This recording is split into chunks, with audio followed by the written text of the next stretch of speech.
welcome to Linux YouTube channel. My name is Ram Mishra and I'm your online instructor. So what's in this video? In this video we will talk about Kubernetes resource quota. But before start the lab session we need to understand few points, which is what is Kubernetes resource quota and their use cases. So you can see on my browser, this is the official documentation of Kubernetes, and as per the documentation, resource quota in Kubernetes allow you to set constraints on total resources that can be consumed by all pods in namespace. They are useful for limiting resource uses, preventing resource exhaustions, and controlling cost. With resource quotas, you can restrict the total number of objects of a given time, like your pods or services that can be created in the namespace. You can also limit the total amount of compute resources like CPU and memory that may be requested or consumed by all pods in a namespace, right? So just for example, you can create a quota that limit a namespace to having maximum 10 ports with 4 CPU core requested and 5 gig of memory requested. If a deployment is created that would be consume more resources than the quota allows, it will be rejected. So here the more information is available, even the code, how you will write down the code is clearly mentioned here, so you can copy the code and modify it as per your own need. Yeah, this is the code file, this is demo quota.yaml file, you can use that one, right? So in this demo we will see how we can work with the Kubernetes resource quota. So let's begin the lab session. So I'm on my Linux virtual machine, and currently I'm working on a single Linux machine where I have already installed Minikube Kubernetes cluster. So let me show you the OS release version of this machine and then Minikube status. So if I go back cat etc head release, the current version is RHEL 9.3 in my machine, and if I might check the Minikube status,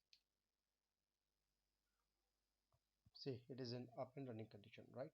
Before we moving to next, we need to verify the status of cluster. To check the node availability in the cluster, run the command kubectl get nodes.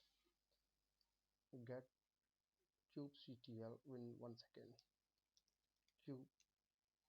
Kubectl get nodes. Yeah, here it is. So you can see my Minikube single node cluster is in ready condition, and once our node are available in the cluster, we are ready to create our first pod. So now we will check the list of the pod in the default namespace using the following command kubectl get pods. So if I press enter, no resource found in the default namespace. Since this is the will be our first pod of our cluster, on the cluster, so you will not be seeing any pod in the default namespace. So let's move to the first step, which is set up resource quota. So here I am going to demonstrate CPU quota, but the process is similar for memory quota or combination of both. In a real production scenario, CPU resources are usually at the top of the computing resources you need to manage to avoid resource contention. So let's start by creating first of all a new namespace where you will be apply our CPU quota. Command is kubectl create namespace, and I'll go with demo quota. Okay, namespace demo quota created successfully. So my custom namespace successfully created. Let's check the status. kubectl get ns, short form of namespace. So here you can see demo quota is successfully created. Now let's create a file, quota file, and put the following entries in it, right? So I told you code is available here. We can just copy it and modifying as the per or your own needs.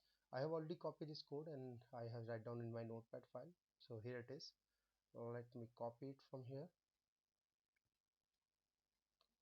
Right click copy, and simply I'm back on my VM, and here I will create vim quota.yaml file. Name could be anything, extension should be YAML, and I'll paste it. Simple. Now here you can see resource quota in Kubernetes are configured using the resource quota resources. So kind is resource quota this time, right? The name is metadata name is compute resources, and it is used in the main namespace demo quota. So this quota file limit the demo quota namespace to having a maximum of 8 number of pods, right? As well as restricting the CPU request to 100M, and limit is 200M, right? Quota limits can be applied on both resource request and limits. Here two things are very important, which is request.cpu and limits.cpu. One line short description I have already mentioned here, but Let me go with one more time descript what is the meaning of request.cpu. Request resources used by scheduler to find the right node for the pod.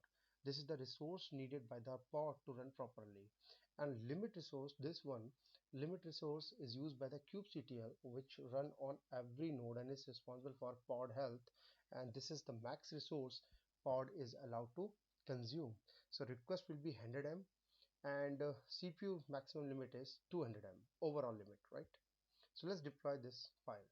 I run the command kubectl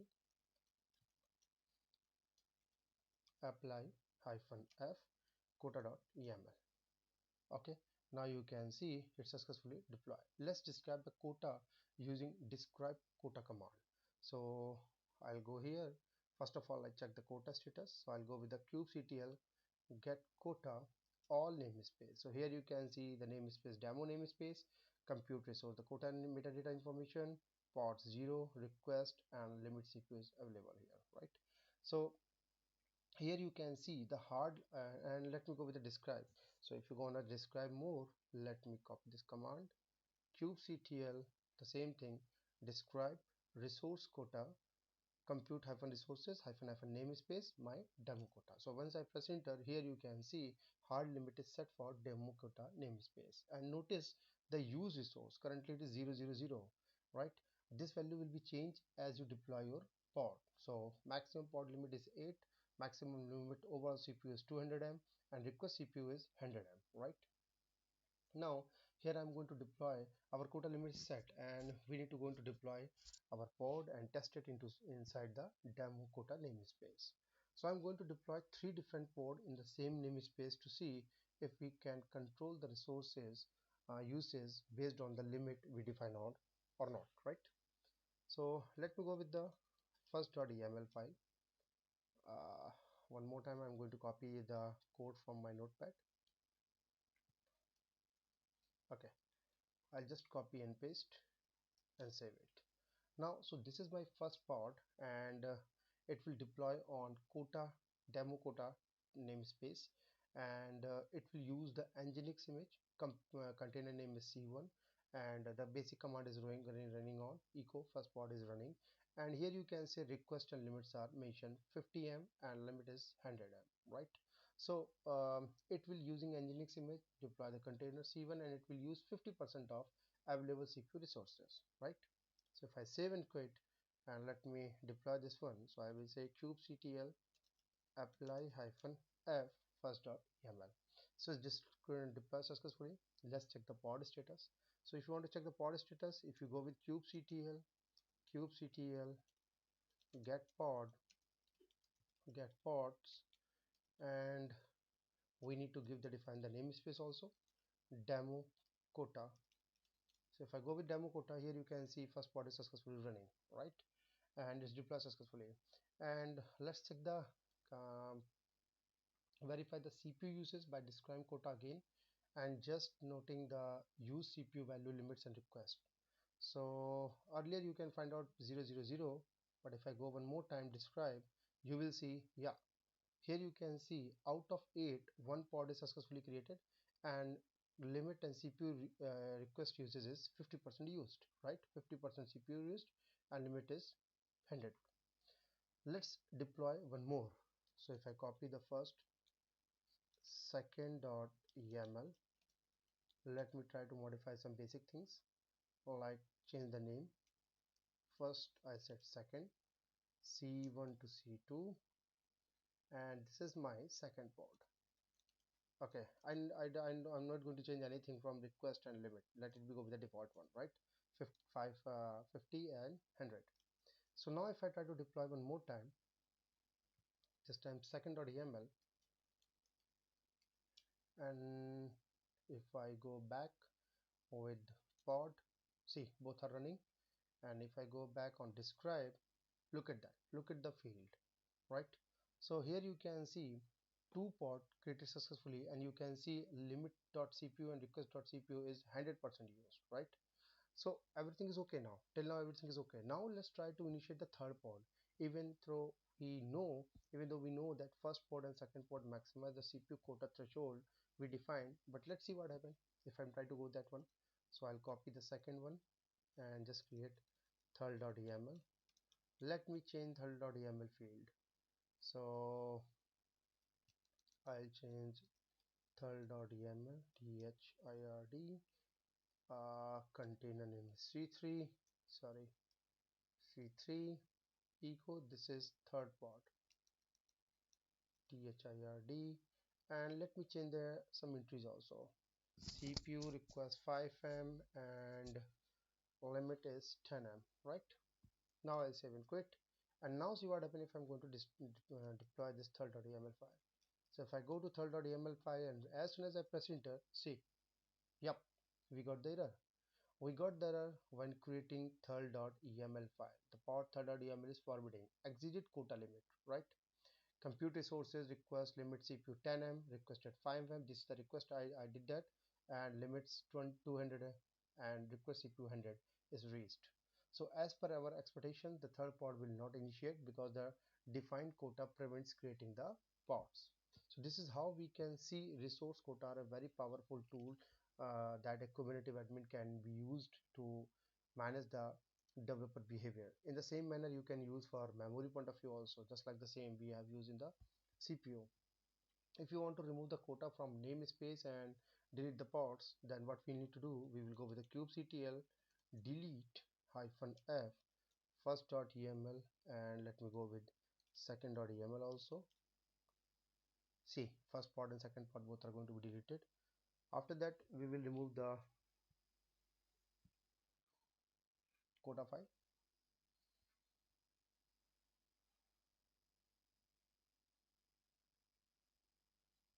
Let it be removed first.